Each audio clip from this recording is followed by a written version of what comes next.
నమస్తే friends, welcome back to Shreshta kitchen. నేను మీరావళి. బిర్యానీ అంటే ఇష్టం ఉండని వాళ్ళు ఎవరుంటారు చెప్పండి? అందరు కూడా చాలా అంటే చాలా ఇష్టంగా తింటూ ఉంటారు కదా బిర్యానీని. సో నేను ఇవాళ వీడియోలో ఎగ్ బిర్యానీని, అది కూడా ప్రెషర్ కుక్కర్లో 10 నిమిషాల్లో సింపుల్గా ఎలా చేసుకోవచ్చో ఇవాళ వీడియోలో చూపించబోతున్నాను.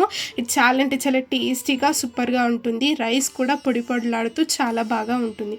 సో ఈ వీడియో చివరి వరకు చూసేసి ఈ ఎగ్ బిర్యానీ సింపుల్గా ఎలా చేసుకోవాలో నేర్చేసుకుందాం. ఇప్పుడు నేను ముందుగా స్టవ్ మీద ఇలా కుక్కర్ పెట్టేసుకున్నానండి. ఇలా కుక్కర్ పెట్టుకొని ఇందులోకి ఒక 2 టేబుల్ స్పూన్ల ఆయిల్ తీసుకున్నాను. ఆయిల్ హీట్ అయ్యాక ఇందులోకి 2 పెద్ద సైజు ఉల్లిపాయల్ని ఇలా సన్నగా తరుక్కొని ఇందులోకి వేసుకున్నాను. మనం వీటిని మంచిగా గోల్డెన్ బ్రౌన్ వచ్చేంత వరకు ఈ ఆనియన్స్ని బాగా వేపుకోవాలి. ఇలా ఆనియన్స్ అంతా కూడా మంచిగా గోల్డెన్ బ్రౌన్ క్రిస్పీగా వచ్చేంత వరకు మంటను హై ఫ్లేమ్లో పెట్టుకొని బాగా వేపుకోవాలి. మనం లో ఫ్లేమ్లో పెడితే ఉల్లిపాయలు మెత్తబడతాయి. అలా కాకుండా క్రిస్పీగా రావాలంటే హై ఫ్లేమ్లో పెట్టుకొని కాల్చుకోవాలి. చూసారా, ఈ విధంగా ఆనియన్స్ని రెడీ చేసుకొని దీన్ని పక్కన పెట్టేసుకుందాం.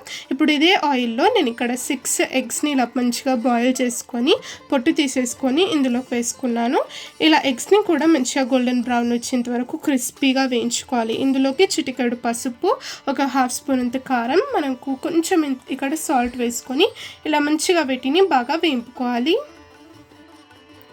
ఇలా గుడ్లన్నీ కూడా మంచిగా ఇలా గోల్డెన్ కలర్లోకి వచ్చాక వీటిని కూడా సపరేట్గా ఒక ప్లేట్లో పెట్టేసుకుందాం. చూసారా, ఈ విధంగా మనం ఎగ్స్ని రెడీ చేసుకొని పక్కన పెట్టేసుకుందాం. ఇప్పుడు ఇదే ఆయిల్లో నేను ఇక్కడ 2 ఇలాచీ, 4 లవంగాలు, ఒక చిన్న దాల్చిన చెక్క వేసాను. అలాగే 3 బిర్యానీ ఆకులు, కొన్ని నేను ఇక్కడ మిరియాలు వేసాను, ఒక 4-5 అంతే. ఇలా 1 స్పూన్ అంత జీలకర్ర వేసేసుకొని ఈ మసాలా దినుసులన్నీ కూడా మంచిగా వేపుకోవాలి. ఇలా ఈ మసాలాలన్నీ కూడా వేగాక ఇందులోకి నేను ఒక పెద్ద సైజు ఉల్లిపాయని ఇలా రఫ్గా చాప్ చేసుకొని ఇందులోకి వేసేసుకున్నాను. దీన్ని కూడా మనం మంచిగా వేయించుకొని తీసుకోవాలి. కొంచెం బ్రౌన్ కలర్ అయ్యేంత వరకు వేయించుకొని తీసుకోవాలి. చూసారా, ఈ విధంగా ఆనియన్స్ అన్నీ కూడా బాగా వేగాక ఇందులోకి నేను ఇక్కడ 4 పచ్చిమిర్చి చీలికలు వేసాను. అలాగే ఒక 2 పెద్ద సైజు టమాటాలను ఇలా పొడుగా కట్ చేసుకొని తీసుకున్నాను. ఇందులోకి నేను ఇక్కడ టమాటాలను మగ్గించుకోవడానికి కొంచెం నేను ఇక్కడ ఉప్పు వేసాను.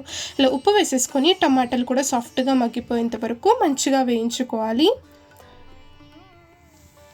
ఇలా టమాటాలు మంచిగా మగ్గిపోయాక ఇందులోకి మసాలాలను యాడ్ చేసేసుకుందాం. నేను ఇక్కడ ఒక 1/2 టీ స్పూన్ అంత పసుపు వేసాను. ఒక 1 స్పూన్ అల్లం వెల్లుల్లి పేస్ట్ వేసుకోవాలి.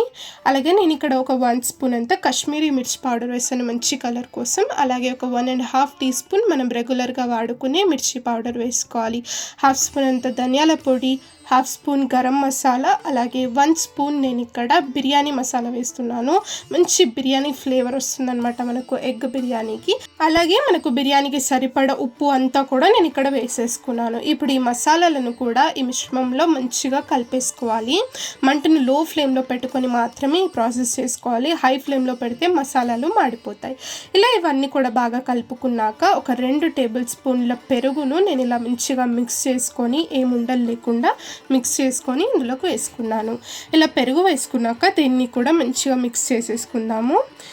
లో ఫ్లేమ్లో పెట్టుకొని ప్రాసెస్ అంతా కూడా చేసుకోవాలి. ఇలా పెరుగు ఒకసారి బాగా మిక్స్ అయిపోయాక ఇందులోకి నేను కొన్ని ఇక్కడ పుదీనా ఆకులను వేస్తున్నాను మంచి ఫ్లేవర్ కోసం.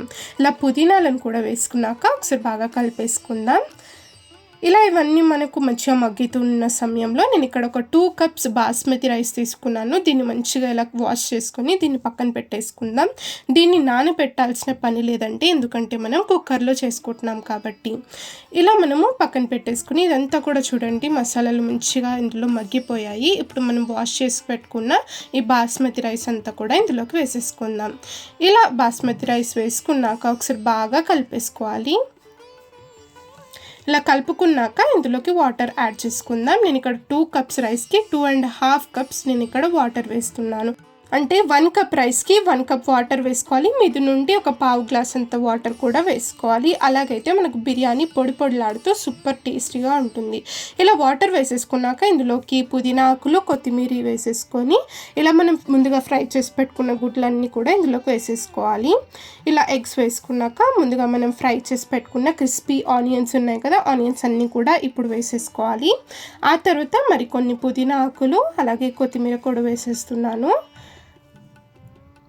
ఆ తర్వాత ఇందులోకి చిటికెడు గరం మసాలా ఇలా స్ప్రింకిల్ చేసుకోవాలి మీది నుండి, చాలా బాగుంటుంది.